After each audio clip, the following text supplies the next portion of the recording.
The transfer alert popped up on my screen at 2:47 a.m., and I should have been asleep like any normal person. Instead, I was nursing my third cup of coffee in my home office, reviewing server logs because insomnia had become my closest companion lately. Brooks Carven, founder of DataVault Solutions, reduced to playing digital detective in his own company. The alert was simple enough. Someone had accessed our client database outside normal business hours. Again. Third time this month, and the timing felt deliberate. I pulled up the access logs, cross-referencing user credentials with badge swipes at our downtown headquarters. Jasper Moore, 2:43 a.m. access, badge swipe, 2:41 a.m. I leaned back in my chair, the leather creaking under my weight. Jasper was one of our hotshot developers, barely 26 and cocky as they come. Kid had talent, I'll give him that, but downloading client lists at 3 in the morning? That raised red flags bigger than the ones at Fenway Park.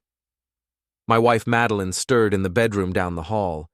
Even in sleep, she managed to look perfectly composed, her auburn hair spread across the pillow like she'd arranged it for a magazine shoot. We'd been married 4 years, and lately it felt like we were roommates sharing expensive real estate rather than partners building a life together. I minimized the server logs and opened our company calendar system. If Jasper was pulling late nights, there should be project deadlines or client meetings to justify it. What I found instead made my coffee taste bitter. Late dinner with Peterson Group, M. Sterling. Madeline used her maiden name for work events. Said it sounded more professional, more independent. I'd never questioned it before, but seeing it there at 2:30 a.m., right around the time Jasper was accessing our most sensitive data, made my stomach clench. I pulled up more entries. The pattern emerged like a photograph developing in a dark room. Every late-night data access corresponded with one of Madeline's work dinners or client entertainment events. The correlation was too perfect to be coincidence. My hands moved across the keyboard with mechanical precision, pulling phone records, credit card statements, anything that might explain what I was seeing. The evidence stacked up like a house of cards, each piece more damning than the last. Hotel charges on nights when Madeline claimed to be at corporate retreats, restaurant bills for 2 when she said she was dining alone with clients, a paper trail that painted a picture I didn't want to see but couldn't ignore. The worst part wasn't the betrayal, it was how stupid I felt for missing it. All those nights when she came home smelling like expensive cologne that wasn't mine, claiming she'd been networking with potential investors. The way she'd started keeping her phone face down during dinner, the sudden interest in working late on projects that never seemed to materialize in our quarterly reports. I opened her laptop. She'd left it charging on the kitchen counter, password protected, but not enough to stop someone who'd built his career on digital security. The browser history told me everything I needed to know. Searches for divorce lawyers, articles about protecting assets during separation, a bookmarked page titled How to Document Emotional Abuse in Marriage. That last one hit like a punch to the gut. Emotional abuse? I worked 70-hour weeks to build a company that employed 37 people and generated enough revenue to fund her art gallery dreams. I'd supported every career change, every creative project, every late-night inspiration that required expensive equipment or exclusive workshops. But the real revelation came when I found the folder labeled Insurance. Inside were screenshots of our text conversations, carefully edited to remove context. Messages where I'd asked about her whereabouts became controlling behavior. Concerns about our budget became financial manipulation. Every normal interaction between married partners had been twisted into evidence of something sinister. The sun was rising by the time I closed the laptop. Madeline would be awake soon, ready to perform another day of our marriage while planning its destruction behind my back. But now I knew the truth, and knowledge was power in any negotiation. I had a company to protect and an employee who thought he was clever enough to steal from me while sleeping with my wife. Time to see how smart Jasper Moore really was when the game changed. I arrived at the office early, before the morning rush of developers clutching their artisanal coffee and discussing last night's streaming shows. DataVault Solutions occupied 3 floors of a renovated warehouse in Boston's Innovation District, all exposed brick and industrial lighting that screamed, "We're creative but serious about business." My corner office had glass walls, a design choice I'd made to promote transparency and collaboration. Today, it would serve a different purpose. Jasper rolled in around 9:30, his usual time, looking like he'd stepped out of a tech magazine. Perfectly styled hair, designer jeans, and a vintage band t-shirt that probably cost more than most people's car payments. He had that effortless confidence of someone who'd never faced real consequences for his actions. I watched him settle into his workstation, chatting with other developers about some new framework he'd discovered over the weekend. The kid had talent, I couldn't deny that. His code was clean, his solutions elegant, and his ability to explain complex concepts to clients had made him invaluable to our sales process, which made what I had to do next feel like performing surgery on myself. "Jasper, could you come to my office for a minute?" He looked up from his monitor, that easy smile faltering slightly. "Sure thing, Brooks. Give me just a second to finish this function." Now would be better. The tone in my voice must have registered because he immediately saved his work and followed me across the open floor plan. I could feel other employees watching, not unusual when the boss called someone into his office, but the timing would seem random to them. Jasper settled into the chair across from my desk, his eyes scanning the familiar space. We'd had dozens of meetings here over the past 2 years. Performance reviews, project planning, casual check-ins about his career goals. This time, his gaze lingered on the framed photo of Madeline and me from our wedding, taken on a beach in Maine 4 years ago. I watched the color drain from his face before I said a word. The recognition was instant and complete. His mouth opened slightly, then closed. His hands gripped the armrests of his chair like he was preparing for turbulence. The cocky confidence evaporated, replaced by the look of someone who'd just realized they'd been playing poker with marked cards. "So," I said, keeping my voice conversational, "how long have you been screwing my wife and stealing my client data?" Jasper's Adam's apple bobbed as he swallowed hard. "Brooks, I can explain." "Can you? Because I've been trying to explain it myself all night, and I keep coming back to the same conclusion. You've been accessing our client database during your late-night dates with Madeline. She's been feeding you information about our competitors' bids, our pricing strategies, our client relationships. And you've been stupid enough to leave a digital trail that a first-year computer science student could follow." He started to speak, but I held up a hand. "The question isn't whether you did it. The server logs don't lie. The question is whether you're smart enough to realize how completely screwed you are right now." Jasper's breathing had become shallow, rapid. "Look, I never meant for it to happen. Madeline and I, it started as work dinners, you know? She said you two were having problems, that you were controlling, that she needed someone to talk to. Stop." My voice cut through his explanation like a blade. "Don't insult my intelligence by pretending this was some romantic accident. You accessed our client database 17 times in the past month, always after midnight, always on nights when my wife was supposedly entertaining clients. That's not passion, Jasper. That's industrial espionage." I opened my laptop and turned it toward him. The screen showed a spreadsheet I'd compiled during my sleepless night. Dates, times, access logs, and corresponding credit card charges. A timeline of betrayal laid out in neat columns and rows. "Here's what's going to happen," I continued. "You're going to clean out your desk. You're going to surrender your access credentials, your company laptop, and any client information you've copied. And then, you're going to disappear from my company and my life. You can't just fire me without cause." "Cause?" I laughed, but there was no humor in it. "Jasper, I have enough evidence of corporate espionage to not only fire you, but to ensure you never work in tech again." The only reason I'm not calling the police right now is because it would complicate things with my wife, and I prefer to handle family matters privately." He leaned forward, desperation creeping into his voice. "What about Madeline? She said she was going to leave you, that we could be together. What about her?" I closed the laptop with a soft click. Did you really think she was going to abandon her comfortable life for a junior developer with a questionable employment history?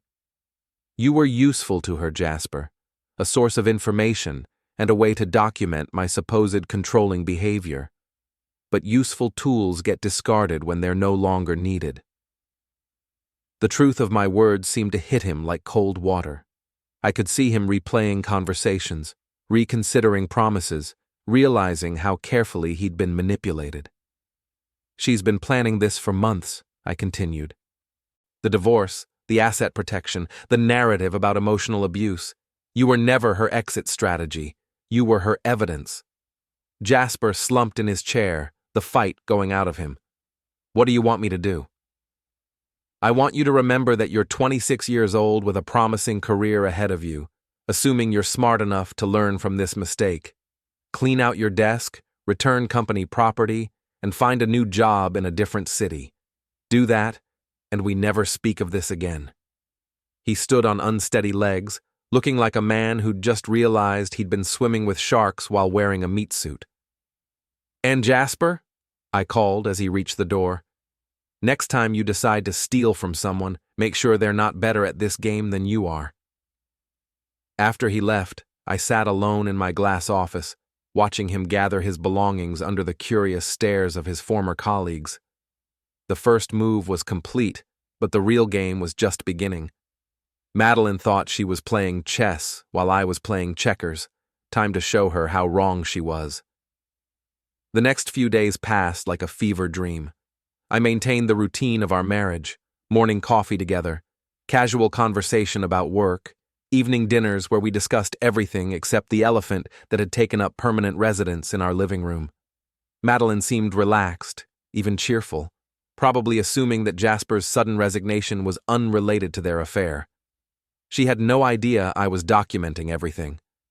My background in digital forensics, learned during my early days as a cybersecurity consultant, came flooding back. I approached the investigation like any other data breach, methodically, thoroughly, and with an eye toward building an unassailable case. The burner phone was my first major discovery. I found it tucked inside a box of tampons in our bathroom cabinet, a hiding spot she probably thought was foolproof. The device contained a treasure trove of evidence, photos, messages, and most importantly, conversations with her best friend, Tina Lynn. Tina had been Madeline's college roommate and remained her closest confidant. She worked in social media marketing, specializing in crisis management for corporate clients. What I discovered in those messages made my skin crawl. Remember, document everything. Even normal conversations can look controlling if you frame them right. The emotional abuse angle is perfect. Judges eat that up in divorce proceedings. Make sure you get him to lose his temper. We need video evidence of his volatile behavior. They'd been planning this for 8 months. Every argument we'd had, every moment of stress from running a growing business, every instance where I'd expressed concern about our finances or her late nights, it had all been carefully documented and twisted into a narrative of abuse and control. The most chilling part was how systematic it was. Tina had provided templates for documenting incidents, suggested ways to provoke arguments, even recommended a lawyer who specialized in high-asset divorces involving claims of emotional manipulation. But the burner phone revealed something else. Jasper wasn't Madeline's only affair. There had been others over the past year. A client from her marketing consulting work, a bartender from her favorite downtown spot, even her personal trainer. Each relationship had been brief, strategic, and documented with photos and messages that could be used as evidence of her seeking comfort from my alleged mistreatment. I photographed everything before returning the phone to its hiding place. Let her think her secrets were safe for a little longer. The financial investigation proved equally revealing. Madeline had been systematically moving money from our joint accounts into accounts I didn't know existed. Small amounts at first, a few hundred here and there, explained as business expenses or charitable donations. But over the past 6 months, the transfers had grown bolder. She'd opened accounts in her maiden name, established credit lines using her consulting business as collateral, and even started a small investment portfolio. Nothing technically illegal since the money came from joint accounts, but it showed premeditation and planning that went far beyond a simple marital dispute. The most damaging evidence came from her laptop's browser history. She'd been researching more than just divorce lawyers. There were searches for private investigators, articles about hiding assets during divorce proceedings, and forums where women shared strategies for maximizing settlements in high-asset divorces. One bookmarked article particularly caught my attention. Turning the Tables: How to Make Your Husband Look Like the Bad Guy. The piece read like a playbook for everything Madeline had been doing, documenting normal interactions as controlling behavior, creating evidence of emotional distress, building a narrative of victimhood while systematically dismantling the marriage. But the real revelation came when I found her draft emails. She'd been preparing character assassination letters to our mutual friends, business associates, and even my clients. Each email painted me as an increasingly unstable husband whose controlling behavior had forced her to seek comfort elsewhere. The emails were sophisticated, well-crafted, and completely fabricated. They referenced specific incidents that had either never happened or had been dramatically reframed. A disagreement about vacation plans became evidence of my need to control every aspect of her life. My concern about her late-night work meetings became paranoid jealousy. She'd even prepared emails to my business partners, suggesting that my erratic behavior at home might be affecting my judgment in professional matters. The implication was clear. She wasn't just planning to destroy our marriage.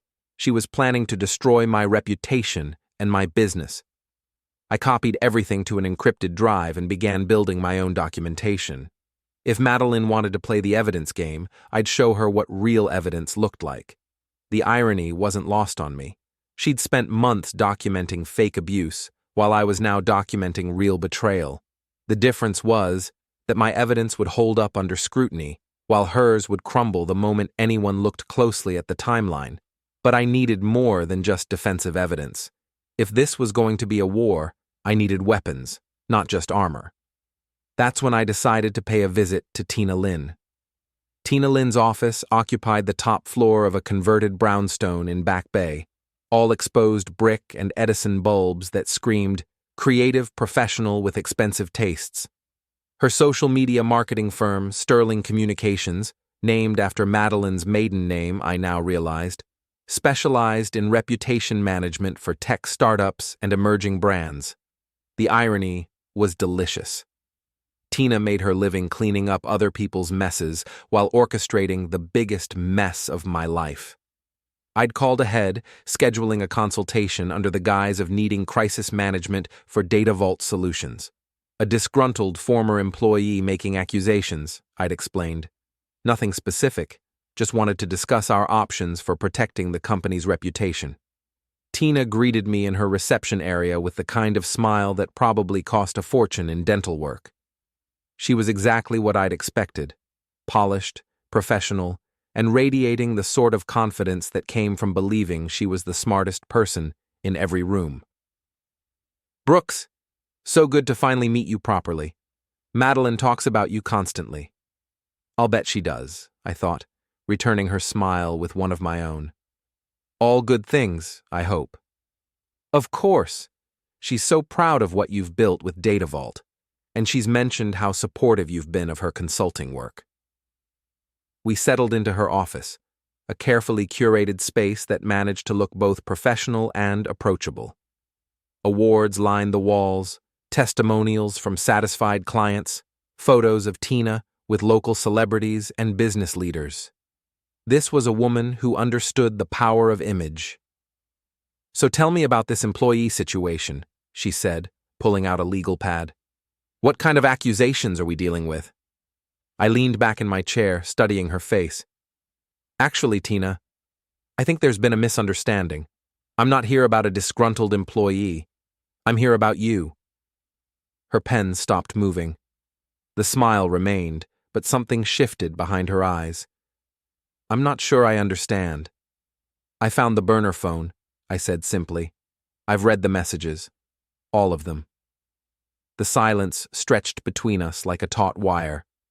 Tina's professional mask slipped just enough to reveal the calculating mind beneath. I think you should leave, she said finally. In a minute. First, I want to understand something. This whole elaborate scheme, was it your idea or Madeline's? Tina stood up, but I remained seated. I'm calling security. Go ahead, but you might want to hear what I have to say first. See, I've been doing some research on Sterling Communications. Interesting client list you have, especially the ones who've been involved in messy divorces over the past few years. That got her attention. She sat back down slowly. 3 clients in the past 18 months, I continued. All women going through high-asset divorces, all claiming emotional abuse, all using remarkably similar documentation strategies, and all represented by the same lawyer that you recommended to my wife. Tina's face had gone pale, but she was still fighting. You're fishing. Even if what you're suggesting were true, there's nothing illegal about providing emotional support to friends going through difficult times. Emotional support? I laughed. Is that what you call teaching someone how to fabricate evidence of abuse? Because I have screenshots of your messages, Tina. Very detailed instructions on how to document controlling behavior and emotional manipulation. A reasonable person might call that conspiracy to commit fraud. I pulled out my phone and scrolled to one of the screenshots I'd captured. Here's my favorite. Make sure you get him to lose his temper. We need video evidence of his volatile behavior. That's not emotional support. That's entrapment. Tina's professional composure finally cracked. You don't understand what it's like, being trapped in a marriage with someone who controls every aspect of your life. Cut the act, I interrupted. I've seen the financial records. I know about the other affairs. I know about the systematic asset hiding and the character assassination campaign. This isn't about escape from abuse. This is about maximizing profit from divorce. She stared at me for a long moment, then laughed bitterly. You really think you're so smart, don't you? The brilliant tech entrepreneur who built his little empire from nothing. But you never saw what was happening right under your nose. Enlighten me. Madeline came to me 2 years ago. Not 8 months ago. 2 years. She'd already figured out that you were never going to be the husband she needed. Too focused on work, too controlling, too ordinary. But she also knew that leaving you empty-handed would mean starting over from nothing. The timeline hit me like a physical blow. 2 years ago was when we'd started trying to have children, when Madeline had seemed distant, distracted, when she'd started her consulting business and begun spending more time away from home. So you helped her plan the perfect exit strategy, I said. I helped her document the truth about your marriage, the emotional neglect, the financial control, the way you made every decision without consulting her. We just organized it into a compelling narrative. And the affairs? Tina shrugged. A woman seeking comfort from emotional abuse isn't a crime. If anything, it demonstrates how desperate she was to feel valued and appreciated. I had to admire the twisted logic. Every betrayal reframed as evidence of my failure as a husband. Every lie transformed into justified self-preservation. There's just one problem with your story, I said, standing up. I have evidence of the real timeline. The planning, the systematic deception, the coordination with multiple men. And unlike the fantasy abuse you've documented, my evidence is real. Tina's eyes narrowed. What do you want? I want you to understand that this game is over. You can try to proceed with your plan, but when it falls apart, and it will, I'll make sure everyone knows about Sterling Communications' special services, your other clients, your business partners, the state licensing board that oversees your industry. I headed toward the door, then paused. Oh, and Tina? You might want to check your client confidentiality agreements. I'm pretty sure they don't cover conspiracy to commit fraud.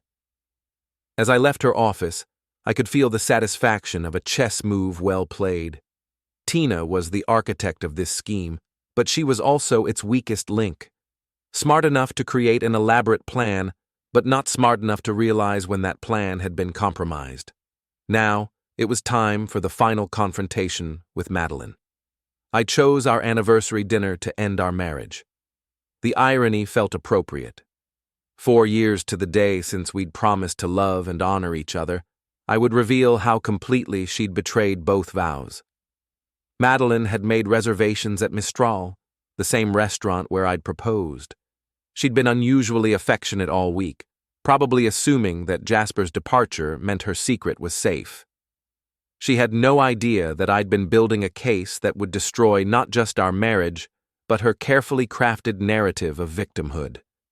She looked beautiful in the candlelight, wearing the emerald dress I'd bought her for her birthday last year.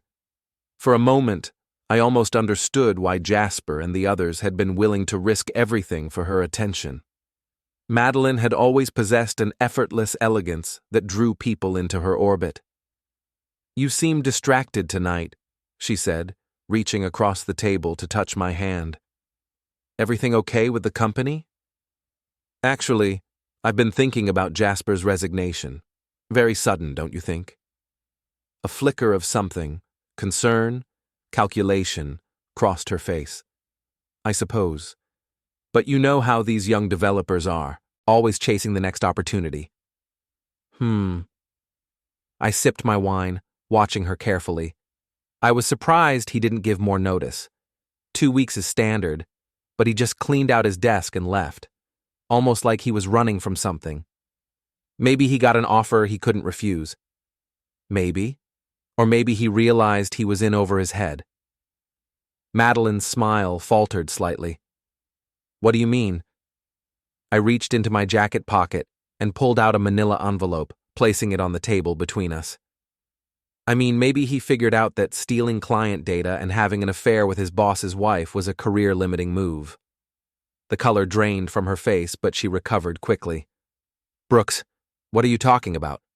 "I'm talking about 8 months of planning, Madeline. I'm talking about burner phones and secret accounts and a conspiracy to destroy our marriage while maximizing your financial gain."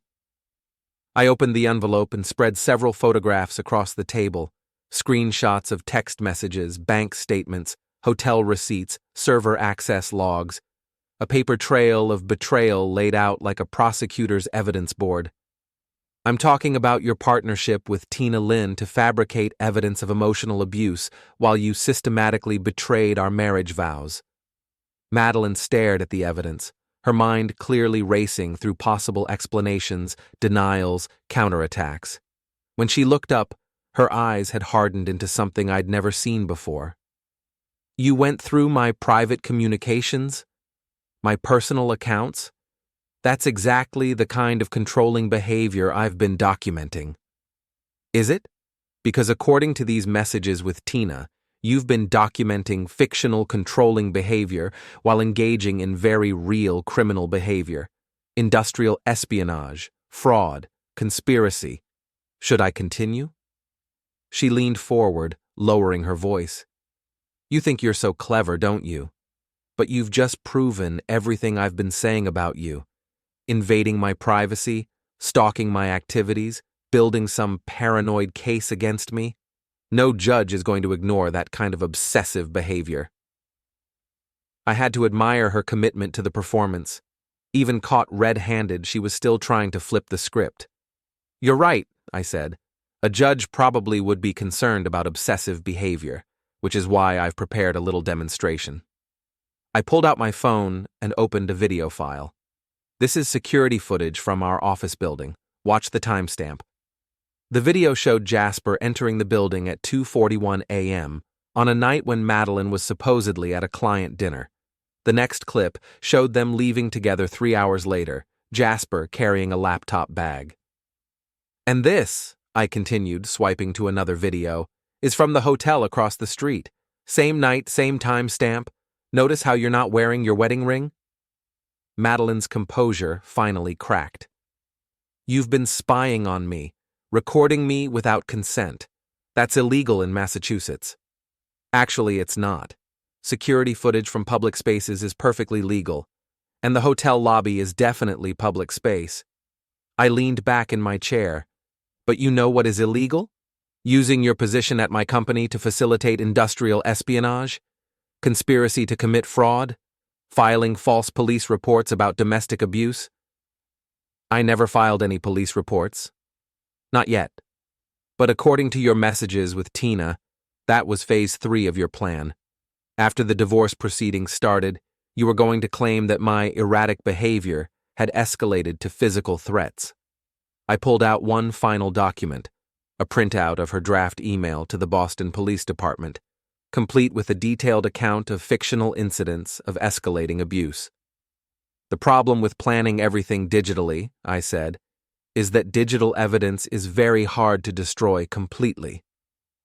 Madeline sat in silence for a long moment, staring at the evidence of her own deception. When she finally spoke, her voice was barely above a whisper. What do you want? I want you to understand that this marriage is over, not because of your affairs. I could probably forgive that. Not even because of the theft. That's a business matter. But because of this. I gestured to the evidence spread across the table. The systematic planning to destroy my reputation and my life. That's not something you do to someone you once loved. And if I contest the divorce? Then all of this becomes public record. Your business clients will learn about Sterling Communications' special services. Jasper and your other lovers will be called to testify. The FBI's white-collar crime unit will investigate the industrial espionage charges. I gathered the photographs and documents, sliding them back into the envelope. Or you can sign a simple separation agreement. No alimony, assets split based on what each of us brought to the marriage, and a confidentiality clause that protects both of us.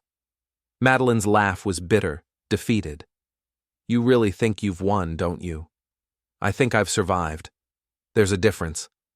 She stood up, leaving her dinner untouched. I'll need time to think about it. You have 48 hours. After that, I file the evidence with the district attorney's office and let them sort out the criminal charges. As she walked away, her heels clicking against the restaurant's hardwood floors, I felt something I hadn't expected. Relief. Not satisfaction or victory, but simple relief that the pretense was finally over. The marriage was finished, but for the first time in months, I knew exactly where I stood. Sometimes the truth, even when it's devastating, is better than living in an elaborate lie. I paid the check and walked out into the Boston night, leaving our anniversary dinner and our marriage behind. Madeline signed the separation agreement 36 hours later. No lawyers, no negotiations, just a simple acknowledgement that our marriage was over and that we both had reasons to want the details kept private. Tina Lynn closed Sterling Communications 3 weeks later, citing personal reasons for her career change. I heard through mutual acquaintances that she'd moved to Portland, Oregon, where she was working as a freelance copywriter under a different name. Jasper found a job with a startup in Austin, Texas. His LinkedIn profile made no mention of his time at DataVault Solutions, and his new employer never called for references. Smart kid when he wasn't being stupid about other men's wives. As for me, I threw myself back into building the company. DataVault Solutions landed 3 major contracts in the months following the divorce, and our revenue grew by 40%. Turns out that removing the distraction of a failing marriage was good for business. I never remarried, never even seriously dated anyone. Some wounds heal, but they leave scars that change how you trust, how you love, how you let people into your life.